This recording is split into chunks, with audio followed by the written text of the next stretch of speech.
नमस्ते दोस्तों, जय श्री राम। स्वागत है आपका मेरे चैनल एस्ट्रो नैना पर। आज के वीडियो में हम चर्चा करेंगे जुपिटर की 3 दृष्टियों के बारे में। वीडियो शुरू करने से पहले अगर आपको मेरी वीडियोस पसंद आ रही हैं तो चैनल को लाइक, शेयर और सब्सक्राइब ज़रूर कर दीजिए। और अगर आप कोई पर्सनल कंसल्टेशन लेना चाहते हैं तो ऊपर दिए गए नंबर पर कॉल या व्हाट्सएप कर सकते हैं। तो चलिए शुरू करते हैं। दोस्तों, हमारी कुंडली में सबसे ज़्यादा सात्विक, सबसे ज़्यादा प्रभावशाली और सबसे ज़्यादा शुभ ग्रह कौन सा है? जुपिटर यानी कि गुरु। जुपिटर यानी कि बृहस्पति देवताओं के गुरु थे और ये अपनी तीनों दृष्टियों से हमारी कुंडली पर पकड़ बनाकर रखते हैं। और इनकी तीनों दृष्टियों को हम अमृत दृष्टि भी कहते हैं, क्योंकि गुरु की दृष्टि जहाँ जहाँ भी पड़ती है वहाँ पर वृद्धि होती है। गुरु एक्सपेंशन का कारक है, तो गुरु जहाँ भी देखता है उन चीज़ों को एक्सपैंड करता है, उन चीज़ों में आपको सक्सेस दिलाता है। वैसे तो सभी प्लैनेट्स के पास अपनी कोई ना कोई दृष्टि होती है, लेकिन मंगल, शनि और गुरु के पास 3-3 दृष्टि होती है, क्योंकि इनके कार्यकत्व भी ज़्यादा होते हैं। अपनी दूसरी वीडियोस में मैंने मंगल और शनि की दृष्टियों की भी चर्चा की है। आज हम बात करेंगे केवल गुरु की दृष्टियों के बारे में। तो गुरु की 3 दृष्टियां होती हैं, 5वीं, 7वीं और 9वीं।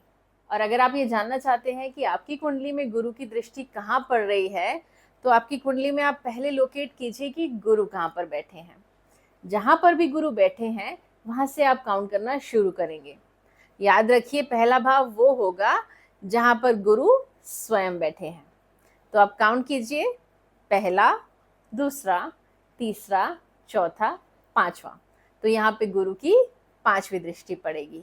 उसके बाद छठा, 7वां, तो यहाँ पे गुरु की 7वीं दृष्टि पड़ेगी। उसके बाद 8वां, 9वां, तो यहाँ गुरु की 9वीं दृष्टि पड़ेगी। अब आपकी कुंडली में जिस भी भाव पर गुरु की 5वीं दृष्टि पड़ती है, आप मान लीजिए कि उस भाव से रिलेटेड आपको आपके पूर्व जन्मों के अच्छे कर्मों का फल मिल रहा है, क्योंकि आपके पुण्य कर्मों का फल देने के लिए ही गुरु को 5वीं दृष्टि दी गई है। तो गुरु की 5वीं दृष्टि अगर धन भाव पर पड़ रही है तो समझ लीजिए कि आप चाहे तो काम ना भी करें या कम भी काम करें तो भी आपके पास धन की कमी नहीं होगी, क्योंकि ये धन आपको अपने पूर्व जन्मों के पुण्यों की वजह से मिलेगा, ना कि इस जन्म के पराक्रम की वजह से।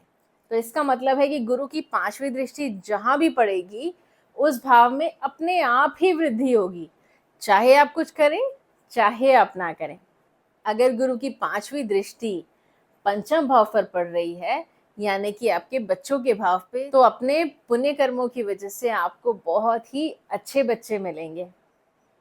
अगर 5वीं दृष्टि सप्तम भाव में पड़ रही है तो इसका मतलब अच्छे कर्मों की वजह से आपको बहुत अच्छा लाइफ पार्टनर नसीब होगा।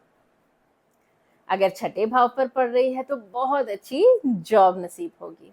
इसी तरह आप देख सकते हैं कि जिस भी भाव पर 5वीं दृष्टि पड़ रही है उस भाव में स्वयं ही वृद्धि लाइफ टाइम होती रहेगी, खासकर गुरु की दिशा में। अब बात करें गुरु की अगली दृष्टि, सप्तम दृष्टि की। गुरु की सप्तम दृष्टि है सतत प्रयत्न की दृष्टि। गुरु की 7th दृष्टि जहां भी पड़ रही है उस चीज को आप पाना चाहते होंगे, वो चीज आपकी लाइफ की बकेट लिस्ट में जरूर होगी और उस चीज को पाने के लिए आप निरंतर प्रयत्न करते रहेंगे। और ऐसा नहीं है कि आप उस प्रयत्न के दौरान परेशान होंगे, आप खुशी खुशी प्रयत्न करेंगे। अगर गुरु की 7वीं दृष्टि आपके स्पाउस के घर पे पड़ रही है तो आप अपने स्पाउस को आगे बढ़ाने के लिए हमेशा जान लगाते रहेंगे, हमेशा मेहनत करेंगे अपने स्पाउस के लिए। अगर आपके गुरु की 7वीं दृष्टि बच्चों के भाव यानी कि पंचम भाव पे पड़ रही है तो आप अपने बच्चों के लिए मेहनत करेंगे। हो सकता है आप हायर स्टडीज के लिए मेहनत करें, आप लाइफ में आगे बढ़ना चाहते हो, बहुत कुछ बनना चाहते हो, उसके लिए आप बहुत अच्छी शिक्षा प्राप्त करना चाहते हो। और ये जो मेहनत आप करेंगे इसमें आपको सफलता भी प्राप्त होगी, लेकिन मेहनत के बाद। अब आ जाते हैं गुरु की 9वीं दृष्टि पर। गुरु की 9वीं दृष्टि सबसे बेस्ट दृष्टि है। गुरु की 9वीं दृष्टि जहां भी पड़ रही होगी, लाइफ के उस क्षेत्र में सक्सेस मिलना निश्चित है। खास करके 45 की उम्र के बाद। 45 की उम्र के बाद आप देखेंगे कि 9वीं दृष्टि ज्यादा असर करती है। तो आपके गुरु की 9वीं दृष्टि जहां भी पड़ रही है, उस भाव से रिलेटेड चीजों को आप 45 साल तक की उम्र में प्राप्त कर चुके होंगे या उनमें बहुत ज्यादा सक्सेसफुल होंगे। अब अगर गुरु की 9वीं दृष्टि जॉब पर पड़ रही है, तो आप देखेंगे कि 45 की उम्र तक आपकी जॉब में आपको काफी सक्सेस मिल चुका होगा और 45 के बाद आपकी और ज्यादा वृद्धि होगी। अगर गुरु की 9वीं दृष्टि 12वें भाव पर पड़ रही है, तो आप मोक्ष की तरफ बहुत ज्यादा केंद्रित होंगे और आप मोक्ष प्राप्त कर भी लेंगे। तो गुरु की 9वीं दृष्टि 12वें भाव पर आपको मोक्ष दिला सकती है। तो इस तरह आप अपनी कुंडली में अप्लाई करके देख सकते हैं कि जिस भी जगह पर आपके गुरु की 9वीं दृष्टि पड़ रही है, वहां पे आपको सक्सेस मिला है या नहीं। वहां पे आपको सक्सेस जरूर मिला होगा, और अगर अभी तक नहीं मिला तो जरूर मिल जाएगा। तो ये था गुरु की तीनों दृष्टियों का भेद।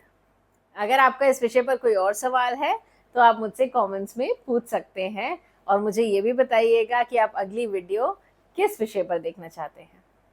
तब तक के लिए आपका दिन शुभ हो। जय श्री राम।